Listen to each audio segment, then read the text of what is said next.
नमस्कार शिक्षार्थियों, मुक्त बेसिक शिक्षा कार्यक्रम प्रौढ़ स्तर क के अंतर्गत गणित विषय के बारे में चर्चा करेंगे। शिक्षार्थियों, दैनिक जीवन में आप वस्तुओं को एकत्रित करना या किसी समूह को एकत्रित करना अथवा इकट्ठा करना जानते हैं। तो गणितीय भाषा के रूप में किसी वस्तु, समूह या किसी संख्या को एकत्रित करना या जमा करना को जोड़ कहा जाता है। तो आइए आज हम एक अंक की संख्या को किस प्रकार गणितीय रूप में जोड़ते हैं व गणितीय रूप में उसे प्रदर्शित किया जाए यह जानते हैं। जोड़ने के लिए हम एक चिन्ह का प्रयोग करते हैं जो धन का चिन्ह है। इसे गणितीय भाषा में इस प्रकार प्रदर्शित किया जाता है। आइए अब एक उदाहरण के द्वारा हम एक अंक की संख्या का जोड़ करना सीखते हैं व यह सीखते हैं कि इसे गणितीय रूप में किस प्रकार प्रदर्शित किया जाता है। माना एक खेत में 4 बकरियां हैं और उस खेत में 3 बकरियां और आ जाती हैं, तब यह जानते हैं कि उस खेत में अब कुल कितनी बकरियां हो चुकी हैं। उस खेत में कुल बकरियों की संख्या इन दोनों को जोड़ने पे या जमा करने पे, अथवा हम यह कह सकते हैं कि उस खेत में दोनों बकरियों को इकट्ठा करने से जो संख्या प्राप्त होगी वह उस खेत में बकरियों की संख्या को निरूपित करेगा। पहले खेत में 4 बकरियां हैं और उस खेत में 3 बकरियां और आ गई हैं, तो 4 और 3 दोनों को आपस में जोड़ेंगे। जोड़ने के लिए हम 4 के नीचे 3 को लिखते हैं। जोड़ का चिन्ह हमेशा दूसरी संख्या के बाईं तरफ पर लिखा जाता है, धन का चिन्ह। अब इन दोनों से जो योगफल प्राप्त होता है उसे बराबर के चिन्ह के अंदर लिखते हैं। यह बराबर का चिन्ह जो योगफल को प्रदर्शित करेगा।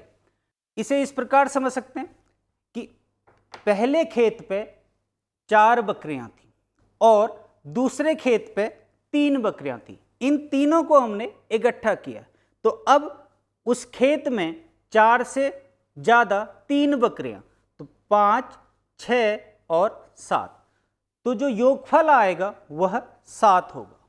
दो संख्याओं के जोड़ को हम दूसरी विधि से भी प्रदर्शित कर सकते हैं।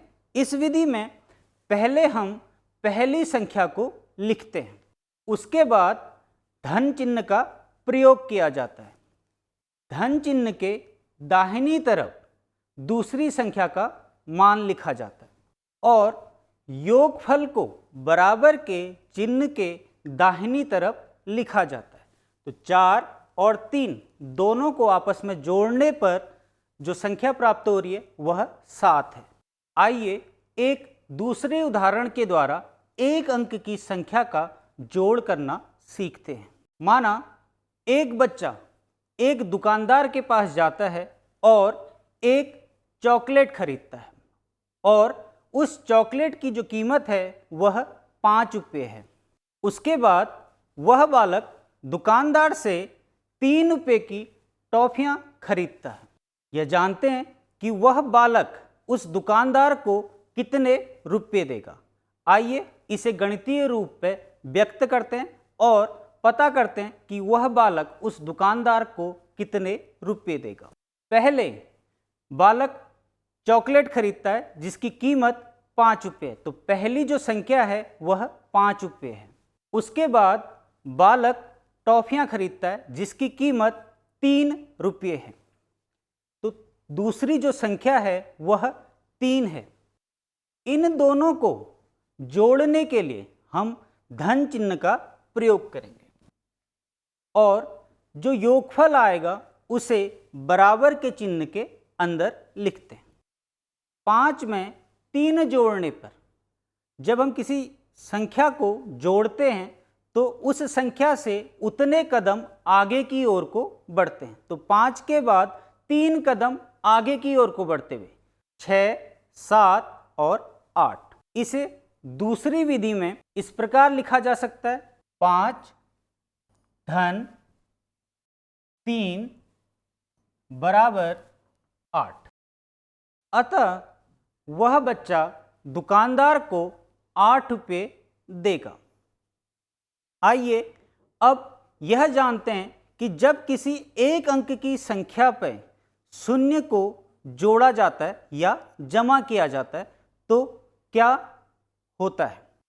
जब हम किसी भी संख्या में शून्य को जोड़ते हैं, माना कोई एक अंक की संख्या 4 है, इसमें शून्य को जोड़ा जाना है, तब जब किसी भी एक अंक की संख्या पे या किसी संख्या पे शून्य को जोड़ा जाता है तब उस संख्या के मान में कोई भी परिवर्तन नहीं आता।